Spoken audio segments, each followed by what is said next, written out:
Hello students, my name is Ankush Arora and welcome to my YouTube channel Elite E-Classes।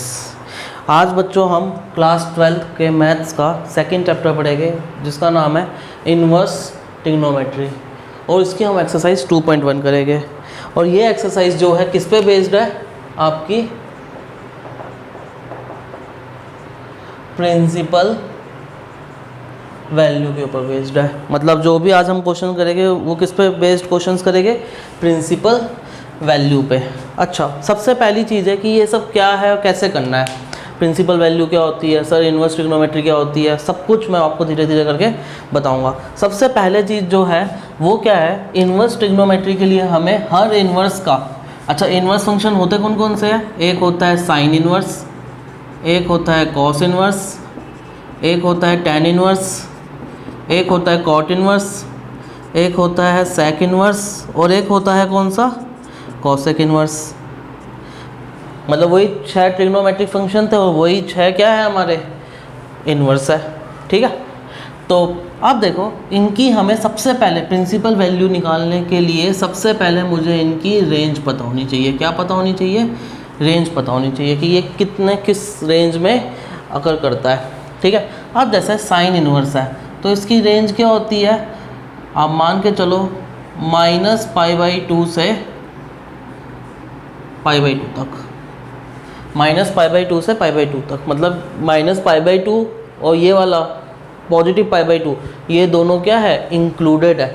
ठीक है, तो ये जो ब्रैकेट यूज़ होता है दैट मीन्स जो भी बाउंड्रीज है या लास्ट वाले हैं वो क्या होते हैं, इंक्लूडेड होते हैं, ध्यान रखना। तो -π/2 और π/2 दोनों इंक्लूडेड है। कॉस इन्वर्स का क्या होता है, देखो यहाँ पे आप 0 से π, ठीक है, तो देखो यहाँ पे 0 से π के बीच में कॉस इन्वर्स की रेंज आती है। अच्छा, टेन इन्वर्स की रेंज कैसे आती है, आप देख सकते हो -π/2 से π/2 तक। ठीक है, और एक और चीज़ है, ये हमारा क्या है, ये हमारा क्या था, क्लोज ब्रैकेट था। और ये हमारा क्या है, ये वाला कौन सा हमारा ब्रैकेट होता है, ओपन ब्रैकेट होता है।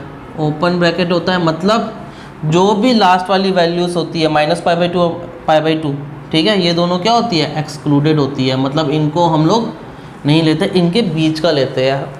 ओके, तो कॉट इन्वर्स का क्या होगा हमारा, 0 से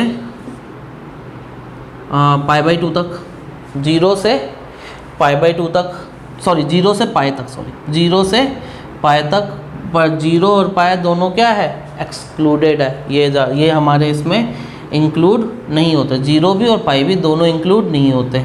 अच्छा, सेक इनवर्स एक्स की रेंज क्या होती है, जरा हम देखें यहाँ पे, तो सेक किसका अपोजिट होता है, कॉस का। तो चलो लिख देते हैं कॉस का। कैसे लिखना है, 0 से π, ठीक है, 0 से π लिख दिया। बट एक चीज़ है जो दिक्कत करती है सेक में, अगर आप यहाँ देखो सेक इन्वर्स, या हम लोग यहाँ पे देखें सेक जो π/2 में क्या होता है, सेक थीटा π/2 में क्या होता है, नॉट डिफाइन होता है। जो चीज़ नॉट डिफाइन है वो हम निकाल ही नहीं सकते।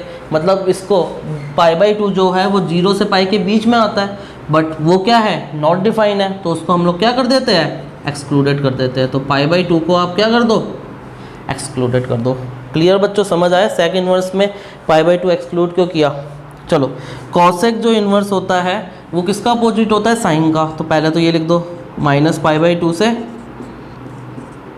π/2 तक। बट अगर हम कॉसेक में देखें तो कॉसेक जो है 0 डिग्री में, कॉसेक जो है 0 डिग्री में क्या होता है, नॉट डिफाइन होता है। सॉरी, अगर कॉसेक 0 डिग्री में नॉट डिफाइन होता है तो 0 तो -π/2 और +π/2 के बीच में आता है, -90 से +90 के बीच में आएगा ना 0। तो 0 और 0 अगर बीच में आता है वो क्या है, नॉट डिफाइन है। नॉट डिफाइन है मतलब यहाँ पे मेरे को 0 को क्या करना पड़ेगा, एक्सक्लूड करना पड़ेगा।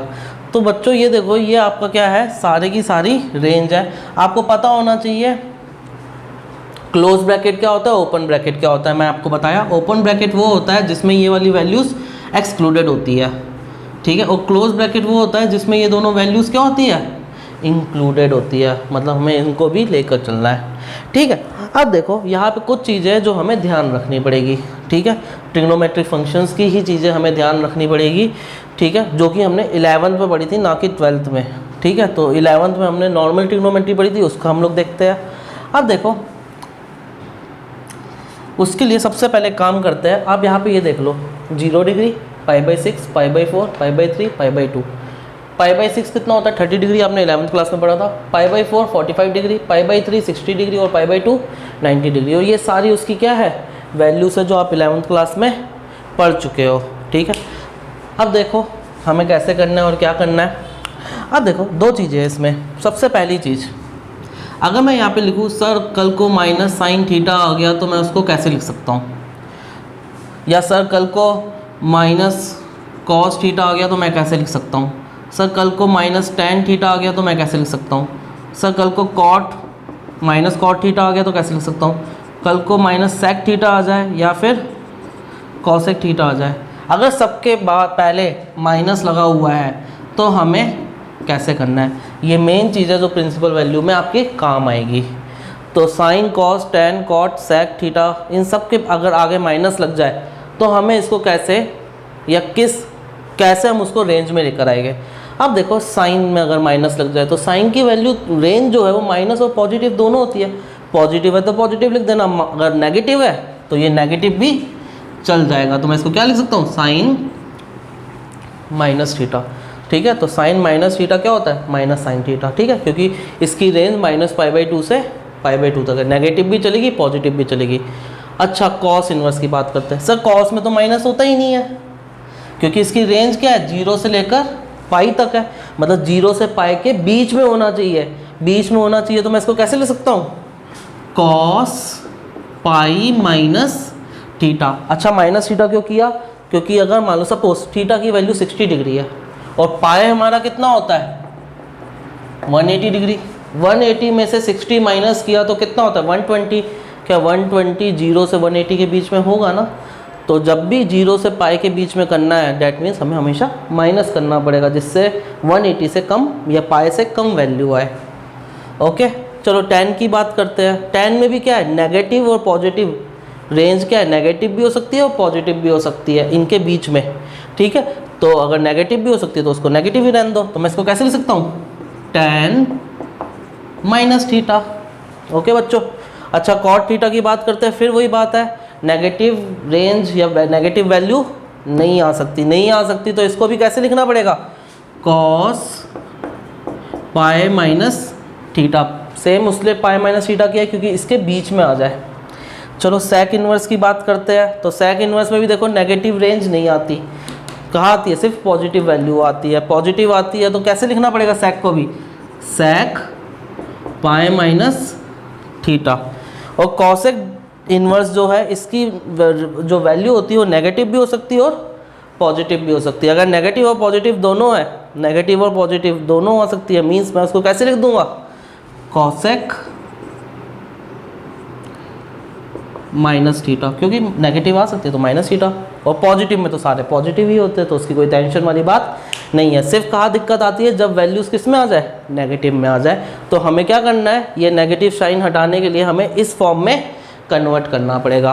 तो ये चीज़ आप ध्यान रखना, ये आपका बेसिक रूल है जो आपको ध्यान रखना है। ये मैं नहीं मिटा रहा हूँ, मैं यही पे लिख रहा हूँ इसको। अपन जो क्वेश्चंस है वो सारे इधर करेंगे।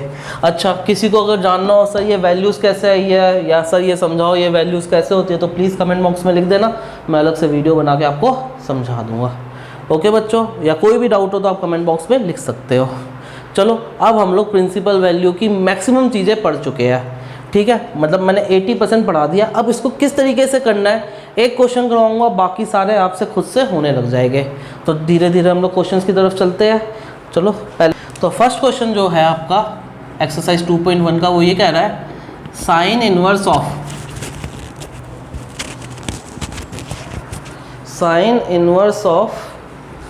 -1/2, ठीक है, sign inverse of -1/2।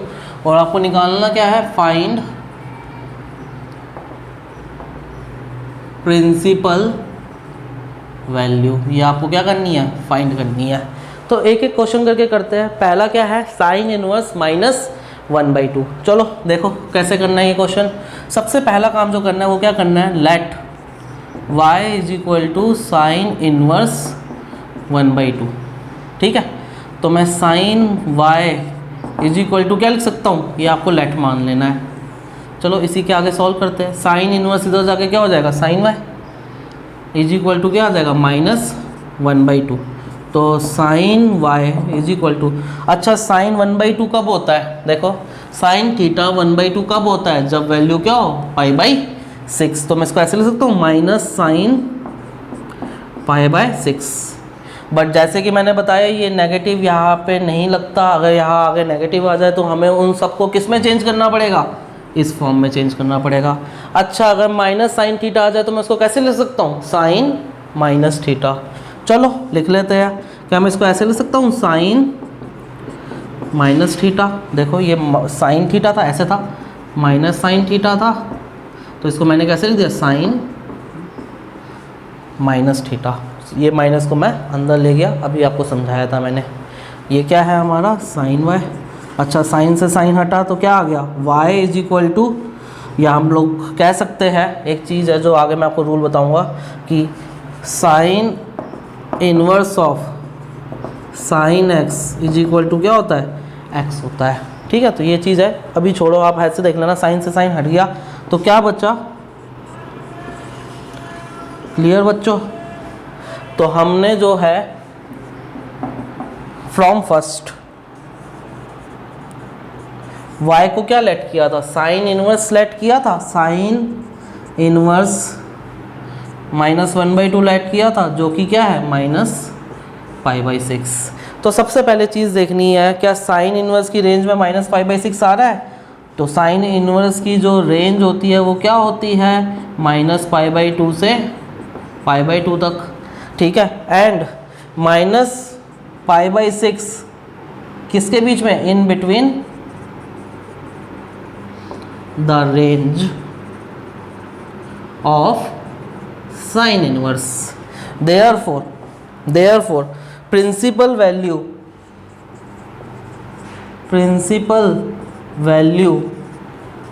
Of sine inverse -1/2 कितना होगा, -π/6। ओके बच्चों, तो पहली चीज़ क्या की है, लेट कर लिया, माइनस है तो देख लो, वो मैंने आपको बता दिया, आगे माइनस नहीं होना चाहिए, अगर माइनस आ जाए तो हमें उस फॉर्म में चेंज कर देंगे, कर दिया उस फॉर्म में चेंज। तो y इज इक्वल टू -π/6 आ गया। y को मैंने क्या माना था, साइन इनवर्स माना था। अब -π/6 क्या इस रेंज के बीच में आता है, मैं बोलूँगा हाँ आता है। तो principal value of -1/2 sine inverse 1/2 कितना होगा, -π/6। तो बच्चों ये क्वेश्चन ध्यान रखना। अब अगले जो क्वेश्चन हो गए उसमें हम लोग जल्दी जल्दी बढ़ेंगे। पहला क्वेश्चन आपको अच्छे से समझाना जरूरी था। क्वेश्चन नंबर 2 जो है वो कह रहा है cos इनवर्स √3/2। सबसे पहली चीज़ क्या करनी है, let y is equal to cos inverse √3/2। चलो ये मान लिया हमने, ठीक है। अब देखो चेक करते हैं हम लोग इसको कैसे लिख सकते हैं, cos y is equal to √3/2।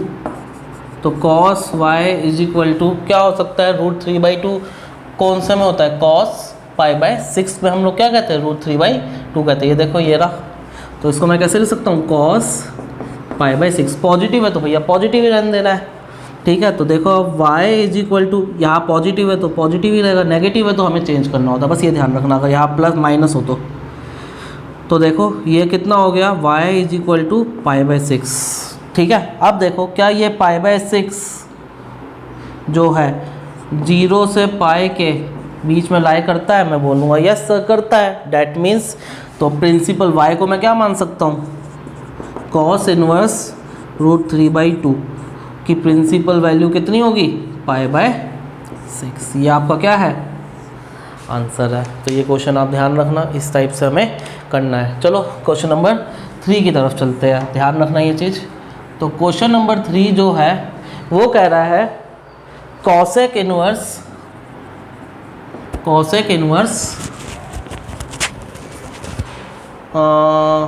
2। अच्छा कॉसेक इनवर्स 2 की तरफ अगर हम लोग चले तो सबसे पहला काम क्या करना है, लेट, सेम चीज़ करनी है अब आपको। कॉसेक इनवर्स 2 को मैंने क्या मान लिया, y मान लिया, ये चीज़ आप ध्यान रखना।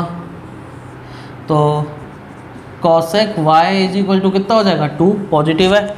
अच्छा कॉसेक 2 कहाँ पे होता है, देखो कॉसेक 2 कहाँ पे होता है, π/6 पे होता है। तो मैं इसको कैसे लिख सकता हूँ, cosec Y is equal to cosec π/6। आगे पॉजिटिव है, कुछ चेंज नहीं करना, नेगेटिव होता तो देखते हैं हम लोग। तो देखो y इज इक्वल टू कितना हो जाएगा π/6।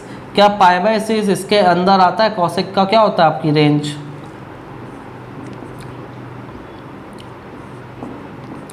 -π/2 से π/2, बीच में क्या होता है एक्सेप्ट 0 डिग्री।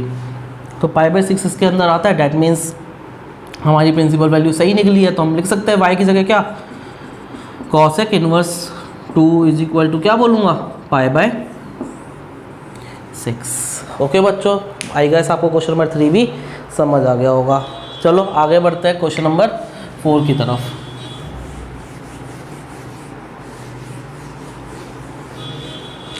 चलो क्वेश्चन नंबर 4 क्या कह रहे हैं, देखो tan इनवर्स -√3, ठीक है। तो इसको मैं क्या ले सकता हूँ, let y is equal to tan inverse -√3। ये चीज़ आपको मैंने सिखाई थी, लेट y कर लो। अब देखो क्या करना है, tan y is equal to -√3 और tan y, अच्छा tan कौन से में √3 होता है, tan π/3 में क्या होता है √3 होता है। तो मैं इधर क्या लिख सकता हूँ, tan π/3। अब माइनस है, ठीक है, तो ये मैं tan से साइन हटा नहीं सकता जब तक इस माइनस को नहीं हटाऊंगा। तो क्या करना पड़ेगा, अगर इस माइनस को हटाने के लिए हमें tan थीटा को कैसे चेंज करना है, tan -थीटा। तो चलो कर लेते हैं, इस माइनस को कहाँ ले जाऊंगा, अंदर ले जाऊंगा। अब देखो tan से tan हट जाएगा तो y इज इक्वल टू कितना हो जाएगा -π/3, जो कि इसके अंदर आ रहा है या नहीं आ रहा, tan का क्या होता है -π/2 से π/2 के बीच में -π/3 आता है। डैट मीन्स हम लोग बोल सकते हैं y की जगह वो वैल्यू पुट कर, ऑफ tan इनवर्स -√3 कितना होगा -π/3। ये आपका क्या है, आंसर है क्वेश्चन नंबर 4 का। अब बच्चों हम क्वेश्चन नंबर 4 के बाद क्वेश्चन नंबर 5 की तरफ बढ़ते हैं, जो कि आपका है cos इनवर्स -1/2। कुछ नहीं करना, सेम चीज़ है भाई लोगों, कुछ नहीं करना, बस ये याद रखो, हो जाएगा आपका cos इनवर्स -1/2। तो cos y is equal to क्या हो जाएगा, लिख सकते हैं, ये चीज़ आप ध्यान रखना सबसे पहले, cos y को -1/2। तो cos y is equal to cos 1/2 कब होता है, cos 1/2 π/3 में होता है। तो इसको मैं क्या लिख दूंगा, cos π/3। अब cos से cos हट नहीं सकते क्योंकि बीच में माइनस हट रहा है, मतलब इसको मेरे को पहले पॉजिटिव करना पड़ेगा। तो पॉजिटिव कैसे करते हैं, इस माइनस को कैसे करूँ पॉजिटिव, ये देखो cos का कैसे लिख सकता हूँ, cos π - थीटा यही था π/3। चलो cos y is equal to cos 3 यहाँ चला जाएगा तो 3π - π/3। तो cos y is equal to cos 2π/3। cos से cos हटा तो y इज इक्वल टू 2π/3, जो किसके अंदर आता है, 0 से π के बीच में आता है। डैट मीन्स cos इनवर्स -1/2 का जो प्रिंसिपल वैल्यू होगी वो क्या होगी 2π/3। ये चीज़ आप ध्यान रखना, और यही आपका क्या है आंसर है। क्लियर बच्चों, नेक्स्ट क्वेश्चन करते हैं, क्वेश्चन नंबर 6।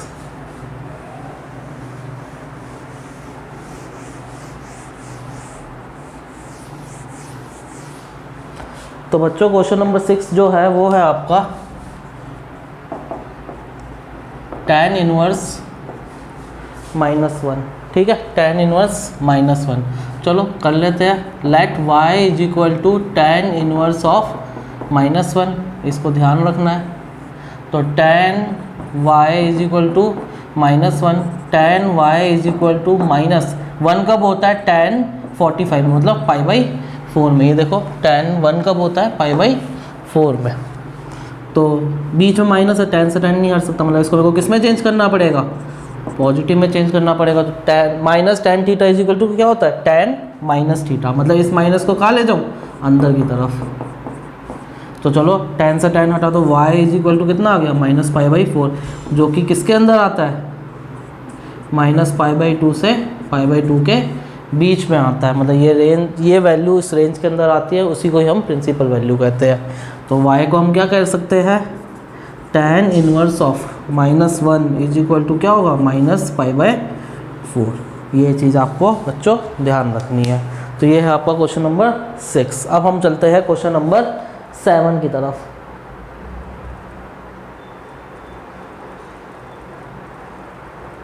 चलो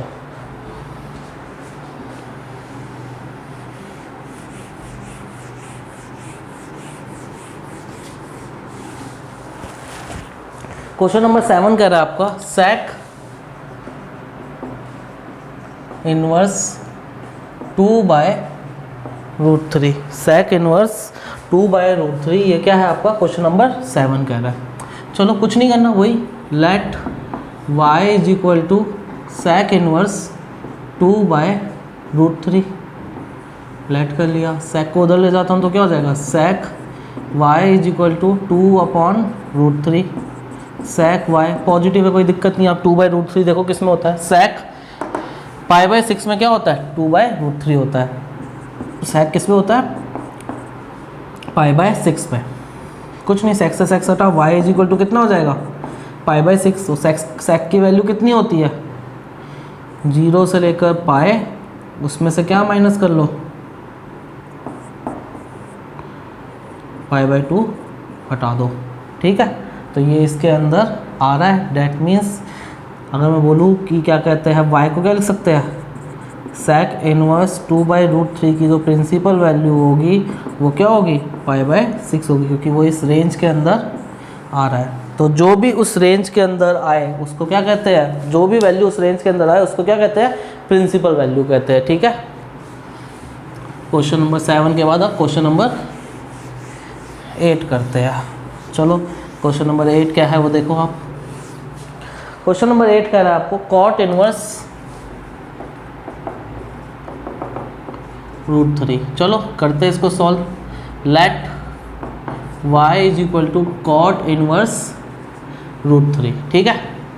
ये चीज़ आप ध्यान रखना। अब क्या करना है, cot y is equal to root three, तो cot y is equal to cot root three कब होता है, कॉट पाई बाय 6 में क्या होता है, रूट थ्री होता है। तो मैं क्या लिख दूंगा, कॉट पाई बाय 6 पॉजिटिव है कोई दिक्कत नहीं, कॉट से कॉट हटा, y is equal to pi by 6। Clear बच्चों। अब y is equal to pi by 6 है तो हम इसको कैसे लिख सकते हैं, ये पाई बाय 6 0 से पाई के बीच में आता है, मैं बोलूँगा यस सर आता है। डैट मीन्स तो कॉट y की जगह क्या लिख सकते हैं, कॉट इनवर्स रूट थ्री की प्रिंसिपल वैल्यू क्या होगी, पाई बाय 6। यही आपका क्या है 8 का आंसर है। अब चलते हैं 8 के बाद क्वेश्चन नंबर 9 की तरफ।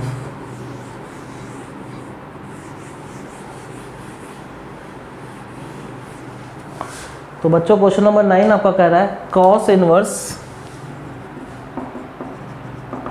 -1 अपॉन रूट टू। चलो तो कॉस इनवर्स है तो क्या बोलूँगा मैं, let y is equal to cos inverse -1 upon root two.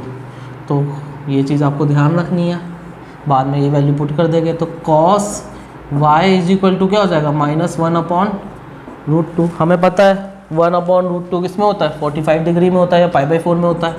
तो cos y is equal to minus cos pi by 4। अब माइनस आ गया, कॉस से कॉस हटा नहीं सकता, तो इस माइनस को पॉजिटिव करने के लिए क्या करना पड़ेगा, कॉस पाई माइनस थीटा।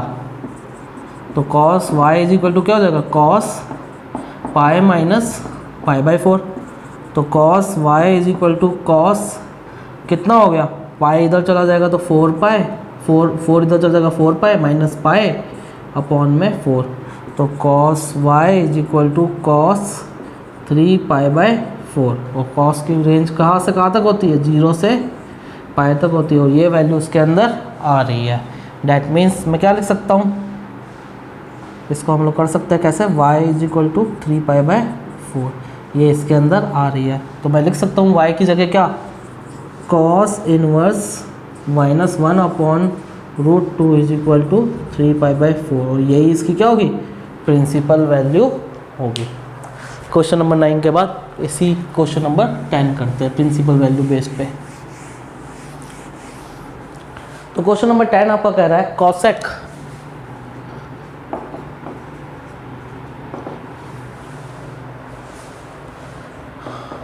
-√2। चलो करते हैं, let y is equal to cosec inverse -√2।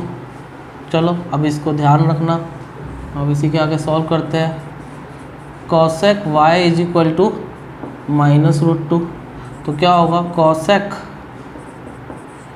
अच्छा √2 किस पे होता है, कॉसेक का 45 में होता है, तो मैं इधर बोल सकता हूँ minus cosec π/4।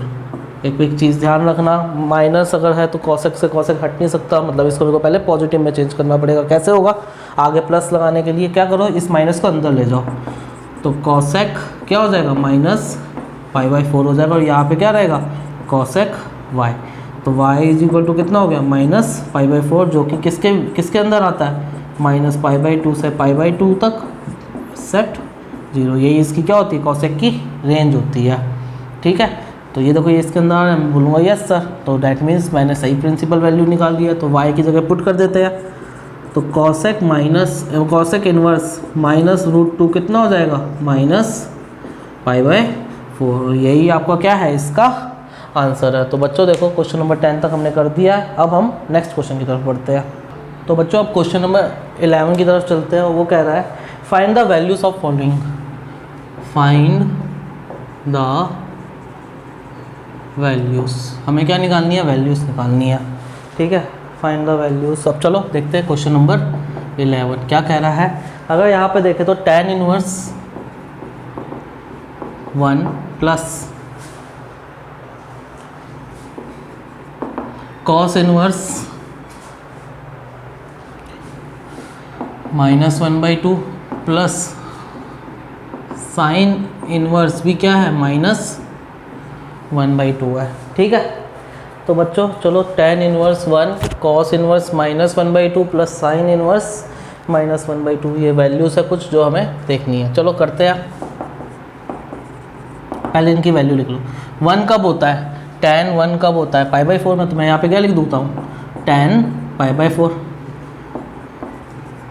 cos inverse minus. अब देखो cos इनवर्स माइनस है, माइनस के बाद क्या लिखा है 1/2, cos 1/2 कब होता है, π/3 में, तो इधर मैं क्या लिख देता हूँ -π/3। अब देखो प्लस, या इधर मैं लिख सकता हूँ sorry cos π/3 plus sine inverse, यहाँ पे आपका क्या है, माइनस है, तो यहाँ माइनस लगाया। 1/2 साइन 1/2 किस में होता है, साइन π/6 में होता है बच्चों। ठीक है, तो सिंपल सा कुछ नहीं है, सिर्फ इसकी वैल्यूज उतार के लिख दी है। अभी मैंने प्लस माइनस को चेंज नहीं किया।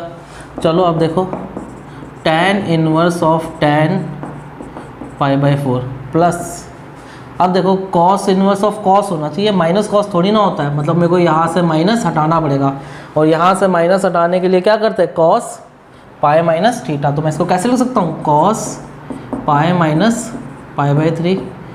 तो आपका ये चीज़ देखो माइनस हट गई।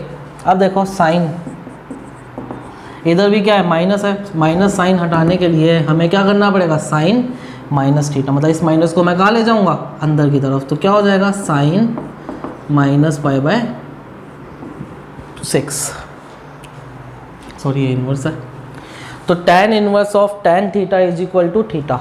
आपको ध्यान रखना है, कुछ फॉर्मूलेस है जो यहाँ पे मैं लिख रहा हूँ, ये आपको ध्यान रखना है। अगर आपको ऐसा बोलते हैं sine inverse of sine theta, तो आप क्या बोलोगे, theta. Cos inverse of cos theta is equal to theta. tan inverse of tan theta is equal to theta. अभी ये तीन चीज़ें यूज़ हो रही है, तो मैंने ये तीन चीज़ें आपके लिए बच्चों लिख दी है, तो ये तीन चीज़ें ध्यान रखना। तो चलो यहाँ करते हैं। तो tan inverse of tan theta is equal to theta π/4 ही है, plus cos inverse of cos, इसको पूरे को सॉल्व करते हैं। कैसे होगा ये देखो, मैं इसको ऐसे लिख सकता हूँ, पाई माइनस पाई बाई 3 को क्या लिख सकते हैं, 2π/3, और इसको मैं क्या लिख सकता हूँ, माइनस पाई बाई, ये तो माइनस पाई बाई 6 ही है, इसको कैसे लिख सकते हैं, 2π/3। तो कॉस इनवर्स ऑफ कॉस 2π/3 क्या हो जाएगा, 2π/3। ठीक है, sign inverse of sine theta, जो भी थीटा है वो मैं क्या लिख सकता हूँ, थीटा। तो यहाँ पे sine inverse of sine minus पाई/6 है, तो यहाँ पे क्या आएगा, माइनस पाई/6 हट जाएगा। मतलब हमें ये समझना है, टेन से टेन हटा, कॉस से कॉस हटा, साइन से साइन हटा, और जो भी अंदर लिखा हुआ है वो आप उठा के लिख दो। ठीक है बच्चों, तो चलो करते हैं आप हम लोग, क्या है आपका π/4 प्लस 2π/3 माइनस π/6। एलसीएम ले लें, 4 3 6 का एलसीएम क्या होता है, 12। 4 कितने जा 12 होता है, 3 जा, तो 3π हो गया, प्लस 3 4 जा 12, 4 × 2 8π हो गया, माइनस 6 2 जा 12, 2 जा तो 2π हो गया। चलो करते हैं क्वेश्चन को सॉल्व। तो 8 में से 2 गए 6, 6 और 3 9π/12, जिसको मैं क्या बोल सकता हूँ, 3 3 जा 9, 3 4 जा 12, मतलब मैं इसको क्या बोल सकता हूँ, 3π/4। तो ये 3π/4 जो है इस पूरे की वैल्यू है। ध्यान रखना बच्चों, बस ये ध्यान रखना, टेन से टेन हटा, कॉस से कॉस हटा, और साइन से साइन हटा, और जो भी अंदर वैल्यू लिखी हो वो उठा के लिख दो। बट माइनस है तो उसको पहले उस फॉर्म में चेंज करना पड़ेगा, बस ये ध्यान रखना।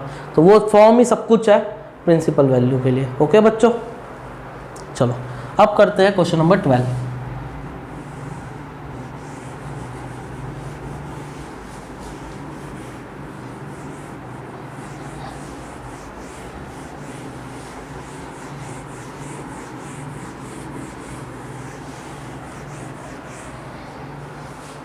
चलो बच्चों, क्वेश्चन नंबर 12 कह रहा है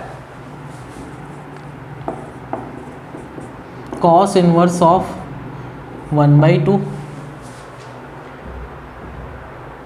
प्लस 2 साइन इनवर्स ऑफ 1/2। दोनों पॉजिटिव है, कोई दिक्कत वाली बात नहीं है। चलो यहाँ लिखते हैं कॉस इनवर्स ऑफ 1/2 किस में होता है, कॉस 1/2 π/3 में होता है, लिख दो कॉस π/3 प्लस 2 बाहर लिख दिया, साइन इनवर्स ऑफ साइन 1/2 किस में होता है, π/6 में होता है। तो मैं इधर भी क्या बोल दूंगा, साइन π/6।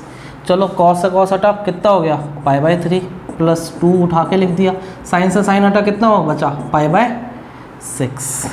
तो 2 से कटा 3, तो π/3 प्लस π/3 दो बार लिखा है, तो 2π/3।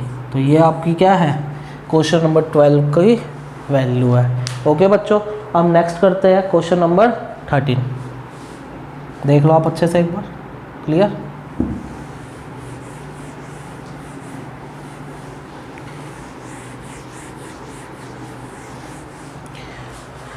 तो बच्चों क्वेश्चन नंबर 13 आपका क्या कह रहा है, if sine inverse of x is equal to y है, ठीक है, देन देखो हम लोग करते थे एक चीज़, मैं आपको बताता हूँ, मैं ऐसे लिखता था let y is equal to sine inverse of x, यही लिखते थे ना भैया। फिर हम क्या करते थे कि हमें चेक करना होता था कि इसकी ये जो वैल्यू है, जो भी चीज़ की वैल्यू है, जो भी वैल्यू आ रही है वो उस रेंज के अंदर आ रही है या नहीं आ रही है, ठीक है। तो if sine inverse of x is equal to y है, ये तभी हो सकता है, ये y प्रिंसिपल वैल्यू तभी हो सकता है जब वो उस रेंज के अंदर आ रहा हो। किसकी रेंज देखेगा यहाँ पे, साइन की। तो साइन की रेंज मतलब ये y किसके बीच में आना चाहिए, साइन का क्या होता है, हम लोग ऐसे लिखते हैं -π/2 से π/2 तक। और इसी को मैं कैसे लिख सकता हूँ, ये क्लोज ब्रैकेट है, मतलब ये इंक्लूड होगा। अब देखो कैसे, मतलब y जो होगा -π/2 से +π/2 के बीच में होगा, लिख दिया। बट ये दोनों क्लोज ब्रैकेट है, मतलब ये दोनों इंक्लूड हो गए, मतलब इनके इक्वल भी हो सकता है, ठीक है। तो -π/2 से π/2 के बीच में, और ये भी हो सकता है, ठीक है। ये दोनों भी वैल्यूज़ क्या है, इंक्लूडेड है। तो यही आपका आंसर है। तो sign inverse of x y कब होगा, जब y जो प्रिंसिपल वैल्यू है, वो इस रेंज में होनी चाहिए। ओके बच्चों, तो क्वेश्चन नंबर 13 का जो आंसर है आपका, वो जो मैं आंसर टिक करूँगा वो है मेरा आंसर बी। ये रहा, सेम आपको मैंने रेंज बता रखी है। चलो क्वेश्चन नंबर 14 करते हैं। तो क्वेश्चन नंबर 14 आपका कह रहा है क्या, tan inverse √3 minus sec inverse 2। ठीक है, चलो या sec इनवर्स -2 है, सॉरी। ठीक है, चलो करते हैं। तो मैं इधर लिख सकता हूँ कैसे, tan इनवर्स √3 कब होता है, √3 कब होता है π/3 में। तो tan π/3 लिख दिया, माइनस sec इनवर्स। ठीक है, अब देखो माइनस यहाँ पे लिखा और 2 लिखा हुआ है। sec 2 कब होता है, sec 2 होता है π/3 में ही होता है ये भी। तो ये भी क्या हो जाएगा, sec π/3। यहाँ तक बच्चों क्लियर है। चलो देखो, चलो इसको तो लिख सकते हैं, tan से tan हटा कितना रह गया π/3 माइनस, अभी मैं sec से sec नहीं हटा सकता क्योंकि बीच में क्या है माइनस है, इस माइनस को हटाना पड़ेगा। तो इसको मैं sec को कैसे लिख सकता हूँ, sec π - थीटा। तो sec इनवर्स ऑफ कैसे लिख दो, sec π-π/3 लिखूँगा तो मेरा ये चीज़ क्या आ जाएगी, पॉजिटिव हो जाएगी। चलो तो sec से sec, या इसको थोड़ा सा और सॉल्व कर लेते हैं। 3π - π कितना होता है, sec 2π/3। तो sec से sec हटा कितना हो जाएगा, π/3 माइनस 2π/3। एलसीएम लिया 3 दोनों जगह है, तो ऊपर वालों को उठा के से एक जगह ही लिख दो। तो π - 2π कितना होता है, -π/3। और यही इसकी क्या है, वैल्यू है। तो इधर अगर हम चेक करें कि इसका आंसर कौन सा होना चाहिए, तो इसका आंसर भी मैं क्या बोलूँगा कि क्वेश्चन नंबर 14 का भी आंसर क्या है, बी है। तो बच्चों एक्सरसाइज चैप्टर 2 का इन्वर्स ट्रिग्नोमेट्री की एक्सरसाइज 2.1 जो प्रिंसिपल वैल्यू के ऊपर है वो ख़त्म होती है। बस इधर आपको 2 चीज़ें ध्यान रखनी है, एक तो रेंज, और अगर साइन ट्रिग्नोमेट्रिक फंक्शंस अगर नेगेटिव है तो उसको उसके आगे से नेगेटिव या माइनस कैसे हटाएंगे, इस तरीके से हटाएंगे। बस ये 2 चीज़ें आपको ध्यान है, आपका कोई क्वेश्चन नहीं रुकेगा और आपकी जो भी प्रिंसिपल वैल्यू है वो उस रेंज के अंदर आ जाएगी। आपको अगर ये वीडियो पसंद आई हो तो प्लीज़ लाइक, सब्सक्राइब, एंड आगे आने वाली वीडियोस के लिए आप प्लीज़ नोटिफिकेशन की घंटी दबाना मत भूलना। Thank you very much and that's all.